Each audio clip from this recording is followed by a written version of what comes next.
أعوذ بالله من الشيطان الرجيم. بسم الله الرحمن الرحيم. إن المسلمين والمسلمات والمؤمنين والمؤمنات والقانتين والقانتات والصادقين والصادقات والصابرين والصابرات والخاشعين والخاشعات والمتصدقين والمتصدقات والصائمين والصائمات والحافظين فروجهم والحافظات والذاكرين الله كثيرا والذاكرات أعد الله لهم مغفرة وأجرا عظيما. صدق الله مولانا العظيم. محترم خواتین حضرات، میری ماں اور بہنوں، اس وقت میں نے آپ کے سامنے قرآن پاک کی ایک طویل آیت تلاوت کی ہے. اس آیت کریمہ میں اللہ تبارک و تعالی نے 10 صفات کا تذکرہ کیا ہے جو مسلمان مردوں اور مسلمان عورتوں میں ہونے چاہیے، اور جن لوگوں کے اندر یہ صفات موجود ہو ان کے لیے اجر عظیم کا وعدہ فرمایا ہے. انسان گوشت پوست سے نہیں بنتا بلکہ کچھ صفات سے بنتا ہے. گوشت پوست سے اس کا جسم بنتا ہے، لیکن اصلی انسان گوشت کا نام، پوست کا نام، خون کا نام، ہڈیوں کا نام نہیں ہے، بلکہ ان صفات کا نام ہے جو انسان کے دل کے اندر پیدا کی جاتی ہیں، پیدا ہونی چاہیے. جب وہ صفات موجود ہو، اللہ تبارک و تعالیٰ کے نزدیک اس انسان کا مقام بلند ہوتا ہے. اور اگر وہ صفات موجود نہیں ہے تو انسان ظاہری شکل، صورت، رنگ اور روغن کے اعتبار سے کتنا بھی اچھا کیوں نہ ہو، لیکن اللہ کی نگاہ میں اس کی کوئی حیثیت نہیں ہوتی. حضرت سیدنا بلال حبشی رضی اللہ عنہ کے بارے میں آتا ہے کہ وہ کالے کلوٹے تھے، جسم کے لحاظ سے کالے کلوٹے، لیکن اپنی صفات کے اعتبار سے انتہائی بلند ہستی تھی. اللہ نے ان کو جو مقام عطا کیا ہے وہ مقام بڑے بڑے لوگوں کو حاصل نہیں، اگرچہ ظاہری اعتبار سے ان کے پاس بہت کچھ موجود ہے. کہتے ہیں کہ ابو لہب جو رسول اللہ صلی اللہ علیہ وسلم کا چچا تھا، ظاہری حسن اور خوبصورتی کے اعتبار سے لوگ اس کی مثال دیا کرتے تھے، لیکن اس کے باوجود اللہ کی نگاہ میں وہ انتہائی حقیر ہے، ذلیل ہے. وجہ یہ ہے کہ حضرت بلال حبشی کے اندر وہ صفات پیدا ہو گئی اور ابو لہب کے اندر وہ صفات نہیں تھی. تو انسان جو بنتا ہے وہ اصل میں صفات سے بنتا ہے. اللہ تبارک و تعالی نے اس آیت کریمہ کے اندر جو صفات بیان کی ہیں وہ کل 10 صفات ہے، اور ظاہر ہے کہ ان 10 صفات کی تفصیل بیان کرنے کے لیے کافی لمبا چوڑا وقت چاہیے، لیکن ہمیں مختصر سے وقت کے اندر کلام کرنا ہے اور آپ حضرات کے سامنے ان 10 صفات کو بیان کرنا ہے. اسے بہت ہی اختصار کے ساتھ عرض کرنے کی کوشش کروں گا، اور امید کرتا ہوں کہ سننے والیاں اس بات کی کوشش کریں گی، اور کوشش سے پہلے اس بات کی نیت کہ یہ صفات ہم اپنے اندر پیدا کریں گے. پیدا کرنے کی نیت کرنا چاہیے، اور پھر اس کے بعد اس کے مطابق عمل اور جد و جہد اور اس کے لیے جستجو کرنا چاہیے. نیت کرتے ہیں تو اللہ تعالیٰ آسان بھی کر دیتے ہیں، اس لیے آپ لوگ نیت کریں اور عمل کی جستجو کریں. اللہ کی مدد شامل حال ہوگی اور ہمیں کامیابی نصیب ہوگی ان صفات کو اپنے اندر پیدا کرنے میں. جو صفات بیان کی گئی ہیں وہ اس آیت کریمہ میں اس طرح بیان کی گئی: ان المسلمین والمسلمات، بلا شبہ اسلام لانے والے مرد اور اسلام لانے والی عورتیں، والمؤمنین والمؤمنات، اور ایمان رکھنے والے مرد اور ایمان رکھنے والی عورتیں، والقانتین والقانتات، اور اطاعت کرنے والے مرد اور اطاعت کرنے والی عورتیں، والصادقین والصادقات، سچ بولنے والے مرد اور سچ بولنے والی عورتیں، والصابرین والصابرات، صبر کرنے والے مرد اور صبر کرنے والی عورتیں، والصادقین، کیا ہے اس کا، والصائمین والصائمات، اور روزہ رکھنے والے مرد اور روزہ رکھنے والی عورتیں، والخاشعین والخاشعات، خشوع رکھنے والے مرد اور خشوع رکھنے والی عورتیں، والمتصدقین والمتصدقات، صدقہ کرنے والے مرد اور صدقہ کرنے والی عورتیں، والحافظین فروجہم والحافظات، اور اپنی شرمگاہوں کی حفاظت کرنے والے مرد اور شرمگاہوں کی حفاظت کرنے والی عورتیں، والذاکرین اللہ والذاکرات، والذاکرین اللہ کثیرا والذاکرات، اور اللہ کا کثرت کے ساتھ ذکر کرنے والے مرد اور اللہ کا کثرت کے ساتھ ذکر کرنے والی عورتیں، یہ سب وہ ہیں اعد اللہ لہم مغفرۃ واجرا عظیما، کہ اللہ تعالیٰ نے ان کے لیے مغفرت اور اجر عظیم تیار کر رکھا ہے۔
دروازے کے پاس بیٹھے تو آواز دے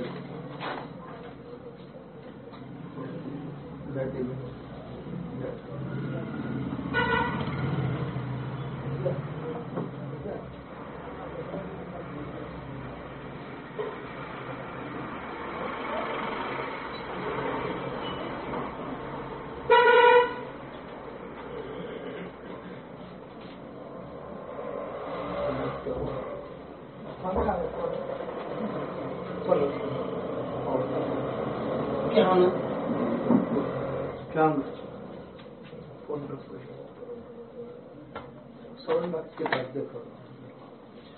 ہاں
بیٹھے تو کچھ آواز چلے گا جی. یہ بٹھا بیٹھ گئے آواز چلے گا. مشکل ہے جمع ہو گیا.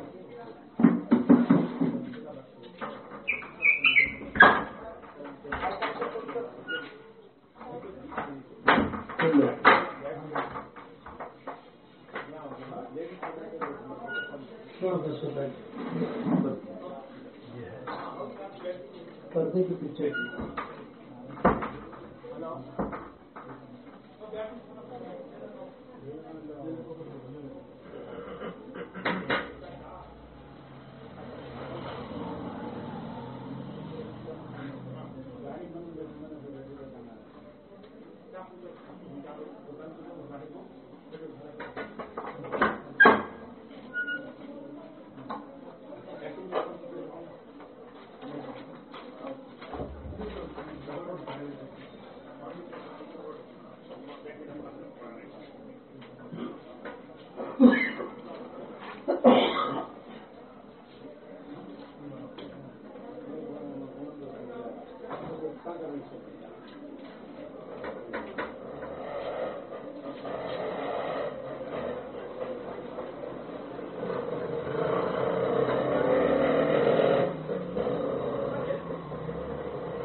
اللہ نے فرمایا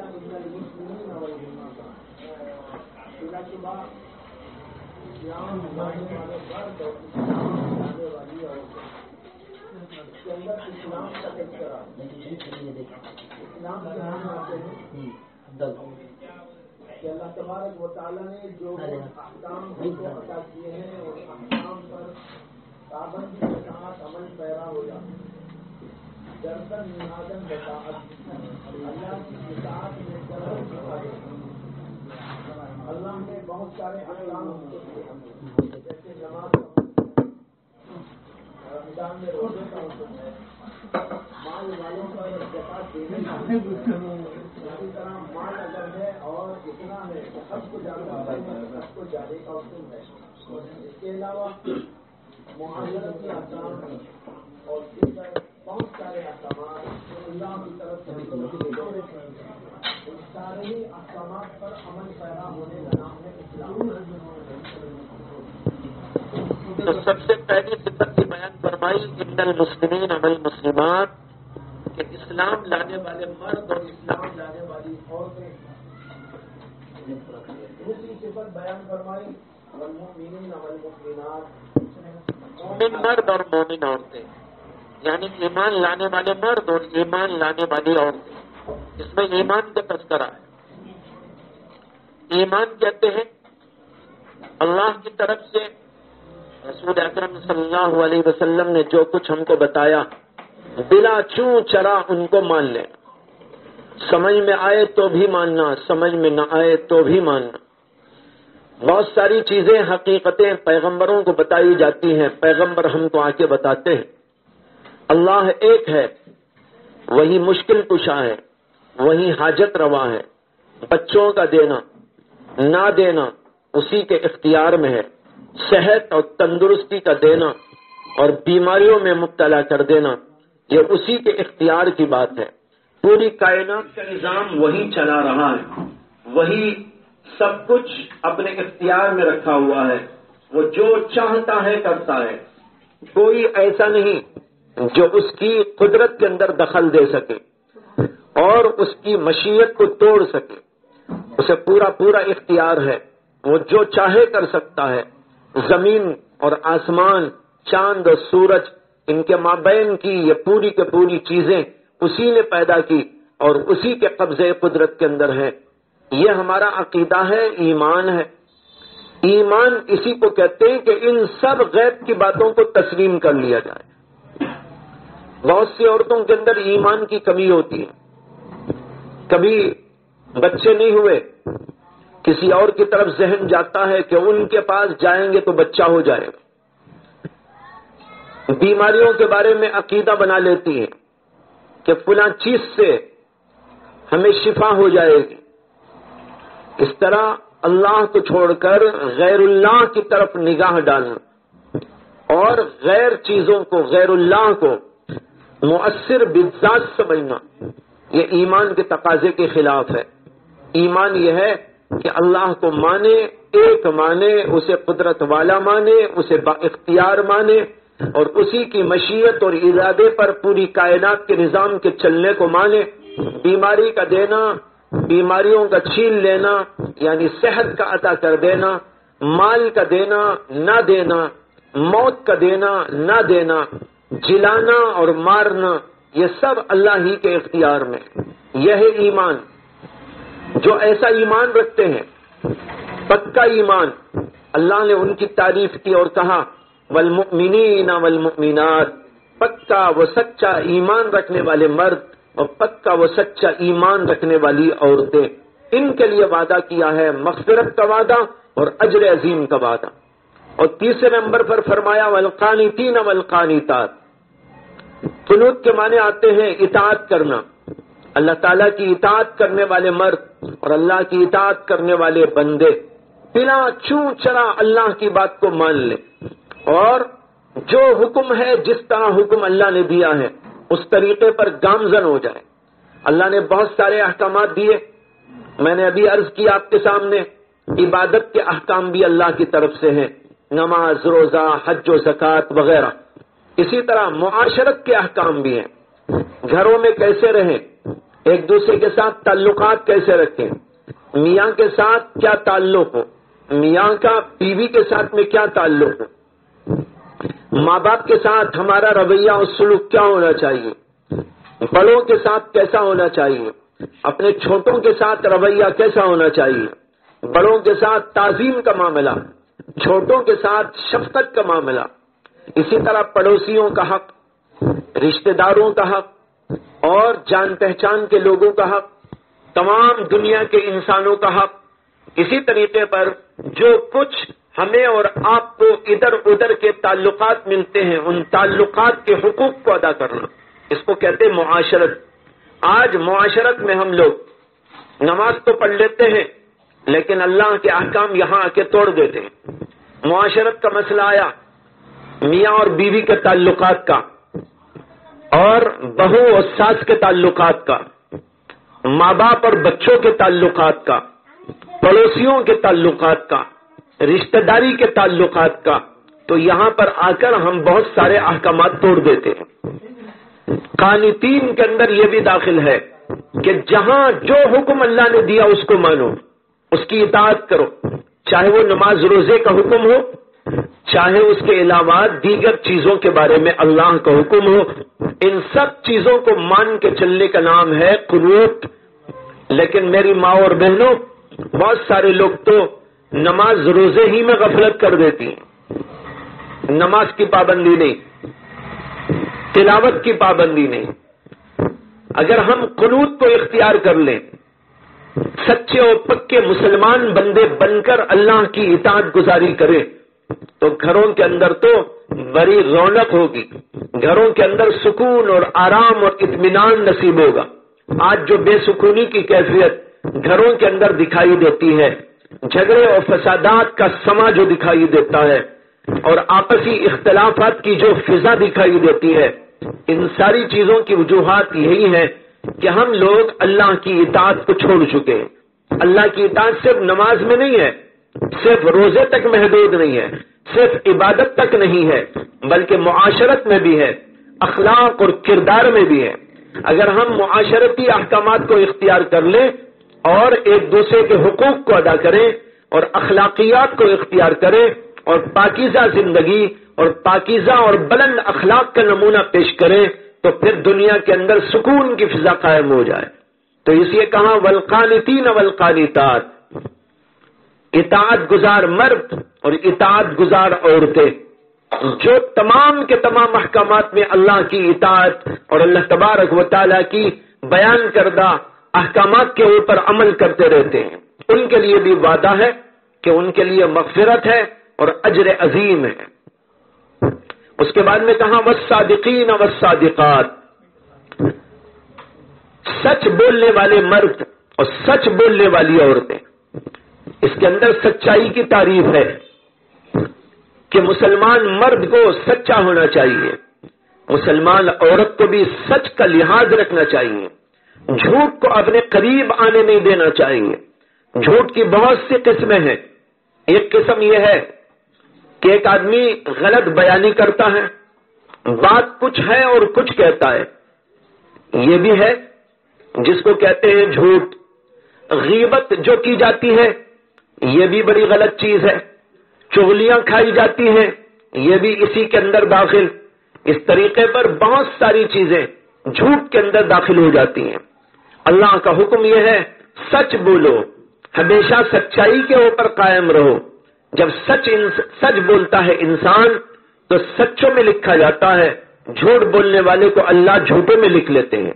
ایک حدیث میں آتا ہے کہ اللہ کے نبی علیہ الصلوۃ والسلام نے ارشاد فرمایا، ایک آدمی جھوٹ بولتا رہتا ہے اور جھوٹ بولتا رہتا ہے یہاں تک کہ اللہ کے رجسٹر میں اس کا نام کذابین کی فہرست میں لکھ لیا جاتا ہے، اور ایک آدمی سچ بولتا ہے ہمیشہ سچ، تو ایسا آدمی اللہ کی کتاب کے اندر، اللہ کے رجسٹر کے اندر سچوں میں لکھ لیا جاتا ہے۔ تو ہم کو سچوں میں اپنا نام لکھانا چاہیے، نہ کہ جھوٹ بولنے والوں میں۔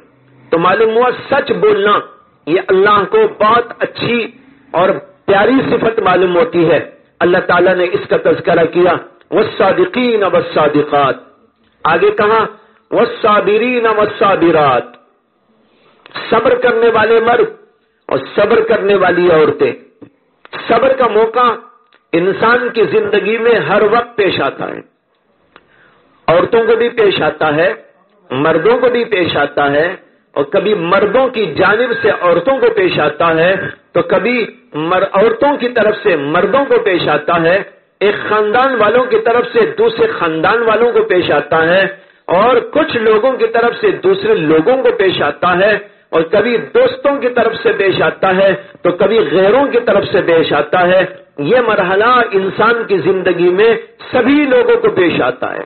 اللہ کو پسند ہے کہ صبر کرے، کوئی گالی دینے والا گالی دے، کوئی برا کہنے والا برا کہے، کوئی الٹی سیدھی ہانکنے والا الٹی سیدھی ہانکنے لگے، لیکن ہمیں تو صبر کرنا چاہیے۔ صبر کا درجہ بہت بڑا ہے. قرآن کریم میں اللہ نے فرمایا ان اللہ مع الصابرین، اللہ تعالیٰ صبر کرنے والوں کے ساتھ ہے. خود سوچ کر دیکھیں کہ اللہ جس کے ساتھ میں ہو اس سے بڑی دولت کیا چاہیے. اللہ کہتے ہیں ان اللہ مع الصابرین، بلا شبہ اللہ صبر کرنے والوں کے ساتھ میں رہتے ہیں. اللہ صبر کرنے والوں کا ساتھ دیتے ہیں، اللہ صبر کرنے والوں کے ساتھ رہتے ہیں. اللہ کی رحمت ان کے ساتھ رہتی ہے، اللہ کی مدد ان کے ساتھ میں رہتی ہے. تو جب یہ بات ہے تو ہم گالی کا جواب گالی سے نہ دیں، برائی کا جواب برائی سے نہ دیں، اور غلط کاریوں کا جواب غلط کاریوں سے نہ دیں، بلکہ صبر کریں، تحمل کریں، برداشت کریں. اس سے درجات بلند ہوتے ہیں. مردوں کو بھی یہی کہا گیا ہے، عورتوں کو بھی یہی کہا گیا ہے. بہت سی عورتیں بے صبری ہو جاتی ہیں اور یہ سمجھ جاتی ہیں کہ دنیا کے اندر تو مجھے جنت کا نمونہ رہنا چاہیے. حالانکہ ایسا نہیں ہو سکتا. دنیا ہے، دنیا کے اندر حالات پیش آئیں گے، مختلف حالات لوگوں کی طرف سے بھی پیش آتے ہیں، اور کبھی اللہ کی طرف سے بھی ہماری آزمائش کے لیے ایسے حالات پیش کیے جاتے ہیں، ایسے حالات پیدا کر دیے جاتے ہیں.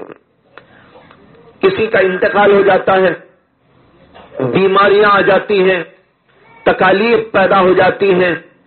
یہ سب اللہ کی طرف سے پیش آنے والے احوال، اس کے اوپر بھی صبر کرنا چاہیے. مخلوق کی طرف سے پیش آئے اس کے اوپر بھی صبر کرنا چاہیے. صبر کرنے والوں کے درجات کو اللہ بلند کرتے ہیں. ایک حدیث کے اندر آتا ہے، نبی اکرم صلی اللہ علیہ وسلم نے فرمایا کہ بعض لوگوں کو اللہ تبارک و تعالی بہت ہی بلند درجات دینے کے لیے پیدا کرتا ہے، لیکن دنیا میں آنے کے بعد وہ لوگ ایسے اعمال نہیں کرتے جیسے کرنے چاہیے، جس سے کہ ان کو وہ بلند درجہ مل جائے. جب اللہ دیکھتے ہیں کہ یہ بندہ اچھے اچھے کام نہیں کر رہا ہے، بہت بڑے کام نہیں کر رہا ہے، اس کے کاموں کے اندر اتنی بلندی نہیں ہے جس سے کہ اس کو بلند درجات دیے جائیں، تو ایسے بندے پر اللہ حالات پیدا کر دیتے ہیں. تکلیف کے حالات، پریشانی کے حالات، بیماری کے حالات، لوگوں کی مخالفت کے حالات، لوگوں کی طرف سے اذیت اور تکلیف دینے والے حالات، ایسے حالات اللہ اس کے اوپر لاتے ہیں. اور جب بندہ اس کے اوپر صبر کرتا ہے تو اللہ تبارک و تعالی اس کے درجات کو بلند کر کے وہاں تک اس کو پہنچا دیتے ہیں جس کے لیے اللہ نے اس کو پیدا کیا تھا. اب اندازہ کرو کہ اگر ہمیں کوئی برا بھلا کہتا ہے، ہمارے ساتھ ناگوار حالات پیش آتے ہیں، ناسازگار حالات پیش آتے ہیں، تو ہم کو بے صبرا نہیں ہونا ہے، بلکہ اس کے اوپر صبر کرتے ہوئے ہمیں اور آپ کو اسے برداشت کرنا ہے تاکہ اللہ وہ بلند ترین درجات ہم کو عطا کر دے. حضرات انبیاء کرام علیہم الصلاۃ والسلام پر بھی حالات پیش آئے، اولیاء اللہ پر بھی حالات پیش آتے ہیں. جب حالات پیش آئے صبر کا دامن تھامے رہے، زبان کو اپنے قابو میں رکھیں، کسی کو برا بھلا نہ کہیں، کسی کے خلاف کچھ نہ کہیں، اور اللہ سے امید باندھتے جائیں کہ اس کے اوپر مجھے اجر ملے گا، اس کے اوپر مجھے ثواب ملے گا، اس کے اوپر میرے درجات کی بلندی ہوگی. جب یہ سب کچھ ہونے والا ہے تو انسان کو صبر کرنا آسان ہو جاتا ہے. ایک حدیث آتی ہے، اللہ کے نبی علیہ السلام نے فرمایا کہ مومن کا معاملہ بڑا عجیب ہے. اللہ جب اسے نعمتوں سے نوازتے ہیں وہ اس کے اوپر شکر کرتا ہے، شکر کرنے سے اس کے درجات بلند ہوتے ہیں اور جنت مل جاتی ہے. اور اگر اللہ تعالیٰ اس کی نعمتوں کو چھین لیتے ہیں اور اسے تکلیفوں میں، پریشانیوں میں مبتلا کرتے ہیں تو ایسے موقع پر وہ صبر کرتا ہے اور صبر کرنے سے بھی اس کے درجات کی بلندی ہو جاتی ہے. اب دیکھو دونوں صورتوں میں اس کے درجات بلند ہو گئے. روزانہ سوچا کریں اللہ کی کتنی نعمتیں ہیں میرے اوپر. صبر کا معاملہ تو اللہ کم لاتے ہیں، زیادہ تر تو اللہ کی نعمتیں ہوتی ہیں، کھانے کی نعمت، پینے کی نعمت، رہائش کی نعمت اور مختلف نعمتیں، بے پناہ نعمتیں. اللہ نے قرآن میں فرمایا ان تعدوا نعمت اللہ لا تحصوها، اگر تم اللہ کی نعمتوں کو شمار کرنا چاہو تو شمار کر ہی نہیں سکتے. تمہارے لیے ناممکن ہے کہ اللہ کی نعمتوں کو شمار کرو. بے پناہ نعمتیں اللہ دیتا ہے، لیکن بیچ بیچ میں کبھی کبھی صبر کا مرحلہ آ جاتا ہے، کبھی کبھی بخار آ گیا، کبھی طبیعت خراب ہو گئی، کبھی کھانے میں کمی ہو گئی، کبھی کپڑوں میں کمی ہو گئی، شوہر کی طرف سے کوئی بات پیش آ گئی اور ساس کی طرف سے کوئی بات پیش آ گئی، کسی ساس کو بہو کی طرف سے کوئی بات پیش آ گئی، کسی مرد کو اپنی عورت کی طرف سے کوئی بات پیش آ گئی، کبھی کسی پڑوسن کی طرف سے بات پیش آ گئی، کبھی کسی رشتہ دار کی طرف سے بات پیش آ گئی۔ یہ کبھی کبھی ہونے والے حالات اللہ اس لیے لاتے ہیں کہ ہمیں نعمتیں دے کر آزما کر، اللہ صبر کا مرحلہ دے کر بھی آزمانا چاہتا ہے کہ بندہ کس قدر مضبوطی کے ساتھ صبر کرتا ہے۔ ایسے موقع پر ہم بے صبرے ہو گئے، گالی کا جواب گالی سے دیا، برائی کا جواب برائی سے دیا، پتھر کا جواب پتھر سے دیا، بلکہ اینٹ کا جواب پتھر سے دیا، تو یہ بات تو ہمارے درجات کو گھٹا دینے والی، اللہ کی نگاہ میں ہمیں گرا دینے والی۔ اس لیے اللہ نے کہا والصابرین والصابرات، صبر کرنے والے مرد اور صبر کرنے والی عورتیں۔ معلوم ہوا کہ ان کا درجہ بھی اللہ کے نزدیک بہت بلند و بالا ہے۔ آگے فرماتے ہیں والمتصدقین والمتصدقات، صدقہ کرنے والے مرد اور صدقہ کرنے والی عورتیں۔ اللہ کو صدقہ بھی بہت پسند ہے، عورتوں کے اندر بھی یہ صفت پیدا ہونی چاہیے، مردوں کے اندر بھی یہ صفت پیدا ہونی چاہیے، اللہ کے لیے خوب خوب صدقہ کریں۔ حدیث میں آتا ہے کہ اللہ کے نبی علیہ السلام نے فرمایا البخیل بعید من اللہ وبعید من الناس وبعید من الجنہ وقریب بعید من الجنہ وقریب من النار۔ بخیل آدمی اللہ سے دور ہوتا ہے، لوگوں سے بھی دور ہوتا ہے، جنت سے بھی دور ہوتا ہے، جہنم کے قریب ہوتا ہے۔ اور اسی حدیث میں آگے فرمایا السخی قریب من اللہ وقریب من الناس وقریب من الجنہ وبعید من النار۔ جو سخی ہوتا ہے، اللہ کے راستے میں خرچ کرنے والا، وہ بندہ اللہ سے قریب ہوتا ہے، انسانوں سے بھی قریب ہوتا ہے، جنت سے بھی قریب ہوتا ہے، دوزخ سے دور ہوتا ہے۔ معلوم ہوا کہ اللہ کو بخالت ناپسند ہے، سخاوت بہت پسند ہے، اس لیے اللہ کے راستے میں صدقہ خیرات سخاوت کرتے رہنا چاہیے، اور جو کچھ اللہ ہم کو دے اس میں سے غریبوں کا حصہ نکالے، بیواؤں کا حصہ نکالے، اور پریشان لوگوں کا حصہ نکالے، اپنے قرب و جوار میں ایسے لوگوں کو تلاش کریں جن کو ضرورت ہے، اپنے کھانے میں سے کچھ کھانا، اپنی اور چیزوں میں سے کچھ چیزیں نکال کر ان کو دیا کریں۔ یہ اللہ کو ادا بہت پسند ہے۔ روایتوں میں آتا ہے کہ حضرت سیدنا علی رضی اللہ عنہ کے مکان پر ایک دفعہ پر فقر و فاقہ رہا اور کئی دنوں تک چلتا رہا، اور بچے بہت پریشان ہو گئے فقر و فاقے اور بھوک کی وجہ سے۔ ایک دن حضرت علی گھر میں تھے، بچے رو رہے تھے۔ حضرت علی نے پوچھا کہ بچے کیوں رو رہے ہیں؟ تو حضرت فاطمۃ الزہرا نے بتایا کہ بچے بھوک سے بےتاب ہو گئے ہیں، کئی دن کے فاقے سے بےتاب ہو کر رو رہے ہیں۔ حضرت فاطمہ نے کہا حضرت علی سے کہ آپ جائیں اور دیکھیں کہ کوئی چیز ایسی مل جائے، کام دھام کر کے لے آئیں تاکہ بچوں کے لیے گزارے کا انتظام کیا جائے۔ حضرت علی باہر تشریف لے گئے اور ایک یہودی کے باغ میں انہوں نے کچھ کام کیا۔ یہودی نے کچھ چیزیں ان کو دے دی، اس کو لا کر انہوں نے بیچ دیا، جو پیسہ تھا اس کو لائے۔ حضرت فاطمۃ الزہرا نے فرمایا کہ ان پیسوں سے آٹا خرید لیجئے اور کچھ یہ چیزیں لے کر آ جائیں تاکہ بچوں کو پکا کے ہم کھلا دیں۔ حضرت علی بازار گئے اور کچھ چیزیں لے کر آئے اور حضرت فاطمۃ الزہرا کو دیا اور کہا جلدی جلدی پکاؤ اور بچوں کو کھلاؤ۔ چنانچہ حضرت فاطمۃ الزہرا نے کھانا تیار کیا، 4 روٹیاں بنائی، کچھ سالن بنایا، اس کے بعد دسترخوان بچھایا گیا۔ دسترخوان پر بیٹھ کر ابھی کھانا شروع ہی کرنے والے ہیں، اتنے میں کسی آدمی نے، فقیر نے دروازے پہ دستک دی اور کہا اللہ کے نام سے کچھ دے دو۔ حضرت علی نے کہا کہ بیٹا، حضرت حسن سے کہا کہ بیٹا اس کو لے جاؤ میرا حصہ اور فقیر کو دے دینا۔ حضرت فاطمہ کہنے لگی آپ دے رہے ہیں تو میری بھی روٹی اس کو دے دیں۔ دونوں بچوں نے کہا آپ دونوں ماں باپ دے رہے ہیں تو ہمارا حصہ بھی اس فقیر کو دے دیں۔ لہذا چاروں کی چاروں روٹیاں فقیر کو لے جا کے دے دی گئی اور پھر دوبارہ فقر و فاقہ شروع ہو گیا۔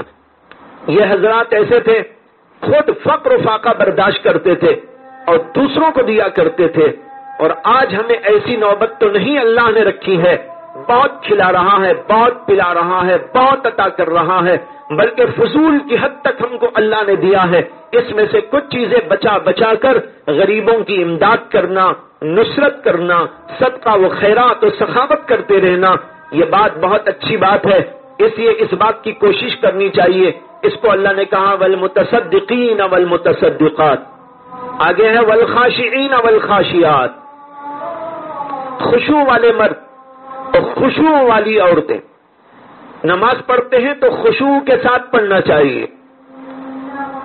جب ذکر کریں، تلاوت کریں، عبادت کریں، ہر نیکی کے کاموں کے اندر بڑی دلچسپی ہونی چاہیے۔ دلچسپی کے ساتھ کسی کام کو کرنا، یہی دراصل خشوع ہے۔ اگر دلچسپی نہیں، دل نہیں لگے گا، دل نہ لگنا، یہی ہے خشوع نہ ہونا۔ لہذا خاشعین والخاشعات کا ترجمہ ہوا جو لوگ عبادتوں کو دلچسپی کے ساتھ ادا کرتے ہیں، دل بستگی کے ساتھ میں ادا کرتے ہیں، پوری دل جمعی کے ساتھ میں ادا کرتے ہیں، اللہ نے ان کی تعریف کی۔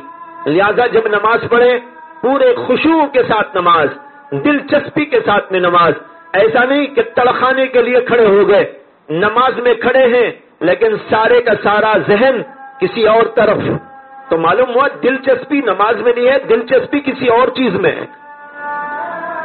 کھانے میں دلچسپی، گھریلو کام میں دلچسپی، کسی سے ملاقات میں دلچسپی، کسی کے ساتھ ملنے میں دلچسپی، کسی سے بات چیت کرنے میں دلچسپی، لیکن اللہ سے دلچسپی نہ ہونے کی وجہ سے آدمی نماز میں کھڑا ہے لیکن اس کا دل نہیں لگتا۔ دل لگے گا کب؟ جب ہم سمجھے کہ ہم اللہ سے مل رہے ہیں، اللہ سے ملاقات کر رہے ہیں۔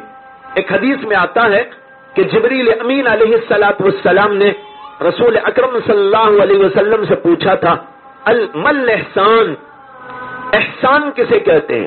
احسان کے معنی ہے عبادت کو اچھی طرح انجام دینا۔ ہم عبادت کو اچھے طریقے پر کیسے انجام دے سکتے ہیں؟ اللہ کے نبی صلی اللہ علیہ وسلم نے فرمایا ان تعبد اللہ کأنک تراہ فإن لم تکن تراہ فإنہ یراک، ایسا عبادت کرو گویا کہ تم اللہ کو دیکھ رہے ہو، اگر اتنی طاقت و قوت نہ ہو تو یہ سمجھو کہ اللہ تم کو دیکھ رہا ہے۔ یہ ہے خشوع پیدا کرنے کا طریقہ، نماز کو اچھے انداز سے پڑھنے کا طریقہ۔